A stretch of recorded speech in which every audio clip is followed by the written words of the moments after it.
What power does the storyteller have? Each tale you create says to the audience, I believe life is like this. This ability to deliver a perspective, an idea, not in a literal sense, but in form of a metaphor, is what makes stories so powerful. The best writers are able to convey their view of the world in a way that the audience isn't consciously aware of. Stories do more than to entertain us. They shape who we are. This is why the person who tells the best stories rules their corner of the world. It is for this exact reason that the philosopher Plato once proposed a ban of all poets and storytellers from ancient Greek. He argued that they posed a threat to society, as they dealt with ideas not in a strictly rational philosophical way, but rather by packaging them in emotions. Storytellers, Plato argued, are dangerous people. He was right. One worry he had was that stories might offer a distorted depiction of the world, demonstrating ideas in a false context and thus leading away from an ultimate understanding of the world. Therein lies the great pitfall of stories. They are not reality and never will be. Story is a metaphor for life. Yes, stories are about life, but they are not life itself. While plot and characters are designed to reflect the workings of real events and discuss human problems, they cannot be the same. In most cases, this is just fine. Nobody wants to see real life, they want to see a movie, as it is way more entertaining and a more effective way for writers to express their ideas. It gets dangerous though when stories teach us dynamics that fundamentally differ from reality. To come back to McKee's quote, what if the writer tells the audience life is like this, but it is actually different? In this video, I want to do just that. I want to do a case study to see in what way our familiarity with stories can actually hurt us. In this video, I want to look at why Voldemort is not climate change.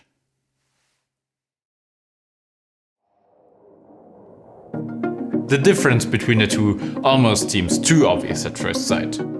Voldemort is a human, climate change isn't.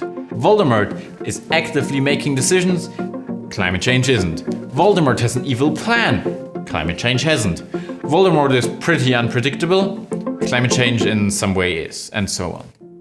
While all these things are technically true, they are making a rather unfair comparison. To see why, we have to look at some story theory. Voldemort fulfills many tropes of a standard villain, who fits into the middle of 3 different layers of conflict that Robert McKee describes in his book Story. This middle layer describes personal conflict. Conflict between any 2 people. Hero-villain, lovers, friends, or child-parent. As climate change isn't a person, it doesn't fit into this category. Luckily, there are 2 others. Further away from the center is level 3, extra-personal conflict. The intuition that this might be the right category for climate change is confirmed when reading McKee's explanation. And conflict with both man-made and natural environments. This difference in level explains why climate change as a source of conflict behaves differently than Voldemort. Different layers bring different antagonistic qualities with them. There's one problem though. Climate change actually doesn't fit into extra-personal conflict either. The reason for this becomes apparent when comparing it to a film that is often praised for showing a metaphor for climate change. Don't Look Up. Here, the extra-personal source of conflict is a comet heading for Earth. The film then deals with how humanity tries to avoid the disaster. The similarities are obvious. An existential threat is approaching and we struggle to deal with it. There is one vital distinction though. The comet truly is something external. It is an event that is happening to Earth. Climate change, on the other hand, only exists because of humans. We are the ones that, through our own actions, made it exist in the way it does today. There's nothing external endangering us. We are endangering ourselves. This then means that the conflict actually takes place on the most inner level. Climate change isn't the villain after all, but rather the mechanism that allows inner conflict inside of humanity to happen. As often as not, we are our own worst enemies. This makes it a problem of a fundamentally new dynamic. While there have been dark wizards before Voldemort, there never has been something threatening the world in the way and on the scale that anthropogenic climate change does. Even threats like the atomic bomb, for example, in the end come down to a few actors that had and have control. This new dynamic is the reason why thinking of it as an inner conflict inside of the species of Homo sapiens works.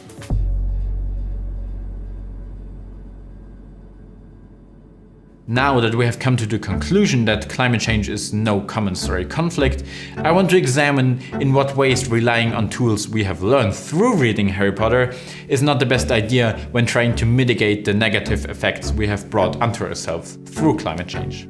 First and foremost, there's the problem of the hero. The book isn't called Harry Potter for no reason. He is the main character, and the rest of the world almost seems to evolve around him. Through the prophecy and his mark, he is chosen to be the one to fight Voldemort. There is the Order of the Phoenix that helps as well, but the rest of the population relies heavily on Harry and his friends to save the day. Doing the same thing when fighting climate change would be foolish. The problem isn't solved by killing one person. We are not fighting a villain, we're fighting against ourselves. The problem only exists because of our actions, and we can only stop it if we stop all of us together. There are no prophecies, and there certainly is no Harry Potter will save humanity from a warmer planet. The next difference is the way Harry ends up winning. The first time Voldemort disappears out of coincidence. That Lily's love would protect Harry was something neither she nor Voldemort foresaw. The final standoff is won because a few things happen to coincidentally align. Most important of all though, is that the villain has a weakness that can be exploited. That Voldemort doesn't take the power of love into account and underestimate it, backfires on him twice and in the end causes his demise. The lesson we certainly shouldn't be learning here is that the threat has a weakness. We shouldn't start believing that we just haven't discovered the hidden key to solving climate change yet. Our models have been proven right again and again for years now. The situation is fairly settled. The more we emit, the warmer the planet is going to get. As there is a direct correlation between these two things, we can not only predict what warming a certain amount of emissions will cause, but we also see that if you want to keep the temperature below a certain threshold, we have to get our net emissions down fast. Then there's the problem of story structure. They are designed to entertain us, and one part of this is how events of a story are put together to create the biggest reaction from the audience. The depth of our joy is in direct proportion to what we've suffered. To make the audience suffer, the writer intentionally puts the protagonist into situations of conflict again and again. The further we progress, the higher the stakes, the bigger the obstacles that have to be overcome. Then, just before the end, the forces of antagonism reach an all-time high. The protagonist finds themselves in an all-or-nothing situation. After Harry entered the forest, all seems lost. When Hagrid has to carry Harry's corpse, we are at an all-time low. How would they come back from this? Everything seems to be over. The good guys are ready to surrender. But then, through a combination of Neville's courage and Harry's timing, they are able to turn around the situation after all. By structuring it like this, the audience will be at the edge of their seats and bound to jump out of them euphorically after the triumph. When solving a global threat to society as we know it, waiting for things to reach an all-time low to then turn it all around is a terrible idea. The climate isn't something you can suddenly flip on its head. When the climate gets worse, it in no way signals that we are getting closer to a solution. The final difference is the appearance of evil.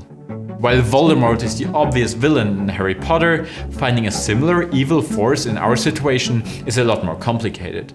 As we've already realized that climate change is just a mechanism by which we are confronted by our own actions, we have to look within humanity to find it. The obvious scapegoat would be blaming people who are burning fossil fuels. It is a bit more nuanced than this, as burning gas, coal and oil is not an action that is strictly negative. The reason the world emits so much greenhouse gas is that as long as you ignore the long-term damage they do, our current energy technologies are by and large the cheapest ones available. Comparing the use of fossil fuels to Voldemort would completely disregard all the positive developments that they have allowed for. Having such cheap and practical sources of energy meant that humans were able to accomplish things unheard of before. After progressing relatively little for thousands of years, as soon as we started burning fossil fuels and thus emitting CO2, the world began to change. The more we emitted, the longer we began to live. At the same time, more and more people were able to escape poverty. There exist many such graphs, some of them showing positive developments, others negative ones. But all of them started to suddenly change once humans started to burn fossil fuels. The problem that we now face is to keep all these positive changes while completely replacing their foundation. Therein lies the difference to Harry's fight against Voldemort. He does not have to try to keep the good parts of Voldemort alive, as there are none. We, on the other hand, have to urgently get rid of emissions while not taking the entirety of modern society with us. There's one important similarity too though. Both climate change and Voldemort will keep being problems until they are dealt with. Voldemort will cause suffering until he's neutralized, and the climate will keep getting worse until we change. By examining the nature of the conflict of climate change and where the pitfalls are when looking at it through a story lens, we have come to realize that it is actually not an external threat to humanity, but an internal one. Throughout this video, I have looked at humanity as one actor, though the nature of internal conflict also entails that there is a disagreement within somebody, or in this example, within humanity. This is where we have to look when trying to mitigate the effects of climate change. The real struggle isn't finding a solution to climate change. We already have it. Reduce emissions. The battle is a human one. It is about how to go about doing it and to which extent to do it in the first place. By assessing the problems, building models and scenarios, and telling us which actions will have which consequences, science can do a great deal. What it cannot do, however, is solve differences in values and worldviews. Fighting climate change is as much a choice as fighting Voldemort was one Harry had to make. For him, Voldemort was big enough a threat to the world he wanted to live in so that he was willing to risk his life fighting him.